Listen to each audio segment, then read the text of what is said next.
The Romantic Traveler by James Pawson. Life is beshattered, he blustered Wimble. Are you fasting that? She raked, clearly seeing his patina. Piss. With that he was gorged, and the forms would be cauterized. He couldn't drag her on the bottom of his shoe, this nugget of convenience and morning spin-a-spin hay. He could already see it, the winds plowing her vegetable skin, the nighttime a cruel reminder of nothing in particular. She would fatten and grow redundant like everyone else he never saw fit to vomit with. But he saw no other rhythm. He was at an end with the crunch-crunch of interday tapping, the mashing of uninvited responsibility, the freak boy havoc of unsolicited grid weeks. A big stumble, he was sure, but a stumble towards totality, he consorted. He was in his early 20s, a mere whisper of the prolific young man he vaguely believed. His hands wrung foil in a vain attempt to play dead. His hair was a slick and yellowed mockery of beauty. It made him feel like a man, but he knew better. There was nothing for it. At least now, the time-honored tradition of running in snow-swept corridors would be faint. For this termination, he found the light-hearted 48-hour caffeine-induced hysteria rather soft. He reaped the plastic etiquettes, the cerebral juices, the crops of bureaucracy, the sexual payload, and the guilt of conception. The references, essays, transcript, DNA sample, and cache penetrated the neat brown envelope, making his eyes crack and his jaw rotate. The forms had been cauterized. It was less than he had expected, and the director informed him he would join the chosen in 50 sheets of chart paper. It had been so soft.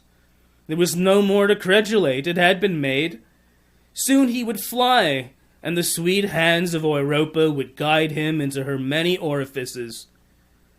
He should have been ended with the deep, dark bitter that colored his time with the clowns. It was never more wreathed. But how now? He was scrolling down the list of ingredients for belly-rolling mouth gape, but there was no dry sucking and thigh-slapping for him. Perhaps he should slink about and shine aloof, as he was so often wont to do. But he knew this disturbed the weak. It often disturbed him. So how now? It rumbled his guts, and soon it besmirched the success. Something was afoot. He had always held that a god causes the man whose future is mildew to smell that rot back, temporarily. He was reminded of the time his skin turned cream, and his teeth started to move. A sunny day, and no reason to whiffle, but he had. As sure as roots, the tractor-pulling hay twins reamed him a second, and the cause of his finger snap was distilled. He also thought on the occasion when at a symposium the hostess had futilely overstocked the ponds. Fear undulated on every sight, despite the seeming temperance. He and Dogman ran agrounds and left it to extrapolate. And as sure as the divinity of fruits, the adobe was beshattered, and the hostess faint. A rare and sad passing, yet once again it had been smelt while in the mail. The predicament was unmuddy, but he would force an erection. A drink with his closest, a matter of nights before his date with the continent.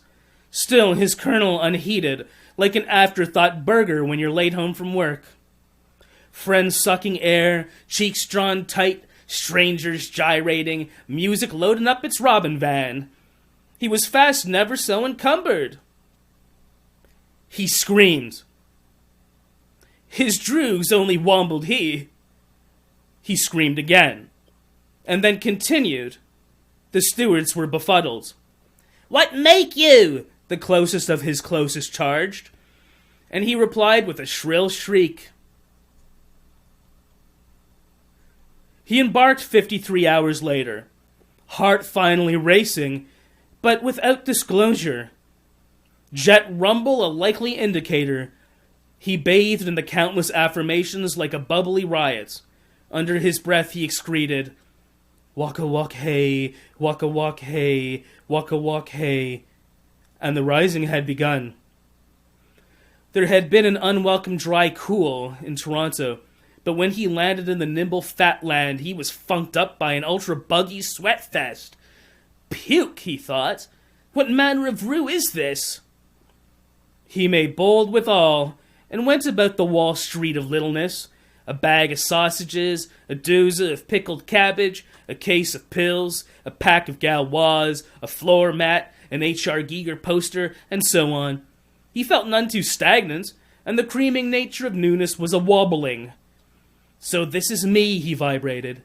This is how the year will turn. Deep down he felt hen. But he would force an erection. It was heavy, but all starts are, and when he made out to meet some new droogs a crumbly walkathon with drink, he was taken sharp to find that the basement was fast empty, and gave few straws to grasp at. That was a shade dark, he thought. Still, he tried to get the blood up. Before he knew it, something dairy had passed. He was waxing obnoxious. It grew so slow, he totally oversaw it, and it become unexplained. Why, even compatriots left him leaning his head on the bus window, dancing solo, dining for one, crying into a bottomless apple. It was the embryo. He was funked and never saw that his hanging on to approval had left him broken. Then the night terrors hatched. In the night he became these gifts. A leather-bounded horse mutilated in the rear, his skin peeled off by crooked art dealers, teeth falling out by the pair, testicles being minced by lone vermin. It was encumbrance in the most. The damnable moist walls, the loneliness, the unexplained social defecation, and now the stale scent of morphing aggression. Oh God, he britted. I just seek the bright lights of Jimble Jimble. What have I gone into? What have I befogged? His plight needed a prescription, but he had not the oysters for illicit scramblings. He forced an erection. Cut forward 8 months. He held the brown bubbles in part at bay and made his marks. He overlived the wall vomit, which gave way to motionless blue mist. He climbs over the initial singularity, and the presence of folk was engorged. The dicing of regeneration wanes, but he remained the toilet of the masses, and lectures had rammed his head through plate glass. Now he was ground up, like the paste he added to his goulash. He was ready to melt, spreading smackings of garlic stink. Only one malleable reply: beer. And so the descent into Hork was squelched for. His metabolism spun into the ground. Pills was dinner, and oft at midday too. He was faint in the tenders. It was never more Ralph. He turned dervish in the spotlight, the people abashed in his finger-tingle tee-hee. He was rambling chew-mouth, crying one night, ejaculating in pride the next. Strangers spunked on him, isoversive in intent, relaxed in practice. Birds were his worst enemy, and often his visa felt the blunt of his vengeance. Ocular implants one day, a spacesuit another, flying epicure host one morning, 2-cent wine out the window the next. American philosophers hung around, begrimed by his incontrovertible nature, while uninformed hay-eating whores questioned his pants. He reeled in the night, and the days were a haze of jigsaw building, freely ruined by waking up alive. The bed was covered in food, and there he bought it. Never the dreadlocked sweetness, never the fat-ass grain silo, never the rosy-cheeked Briton, never the pink-membraned eye monster, never the Bulgarian party magnate, never the U.S. military brat, never the temperate Frenchies, never the horny Italian, and above all, never the quarter-breed Westerner. The hindrances came to a head just before May Day, when the demons were said to come up and sodomize the innocent. He had been at the drink with the Swiss frat boys, on the roof with a German playboy, kicked out of countless clubs, crying in the basements, talking to the unintroduced, looking for a non-existent hole, tongue dancing with the Hanover girl, babysitting a can-obsessed teen, and chugging all the while. In those 36 hours, he admitted the steel ropes of seldom bought bile. He was an explosion of brilliant brown stains. He ran and ran, but he was still there. His hands were an awkward signal of life. He was screaming again, just like before his flight, screaming again into the torn, dirty blonde of a faceless handlebar mustache, spinning a stolen whomping stick, running and peeing in his pants. The Nazi rebuke fumbled in his rotting spleen. Satan sat there burning in his innards. Ream into true! Most frugal and gallant, I am the Moon King. Where is she? He would clamp onto a stranger and do this in the native tongue. What have you done with her? She is my province. She pulls me in the bows. I must find her, or all is burned. I am the singular. The binge ended like it began, hard and pathetic. He felt it. Waking up without his pants, wallet, watch, and shoes, semi-naked in the lobby of his fascist, shining apartment building. He lost his erection. He was resolved to cancel the liver damage, but it was weight. In the 3 months remaining, he managed to acid at least once per. Once he wandered animal-like through a nunnery.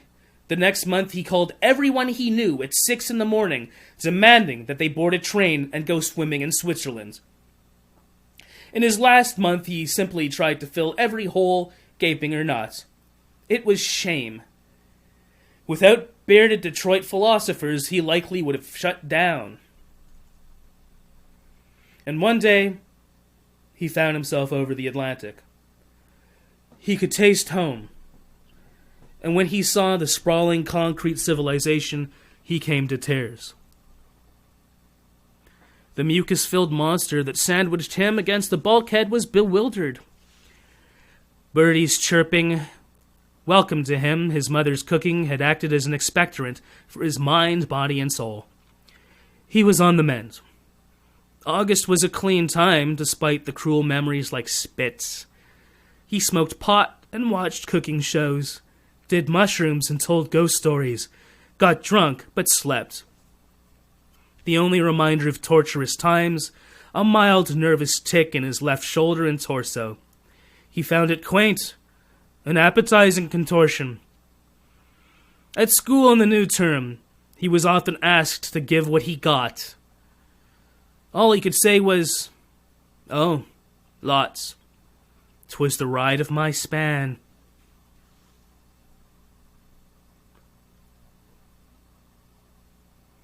Please be sure to click that subscribe in the bottom right-hand corner of the screen for more, of various things. I'm James Pawson. Please comment. If you wonder what the fuck that was you just heard, please comment and ask me, and maybe I'll explain it to you. Have a great day. Bye-bye.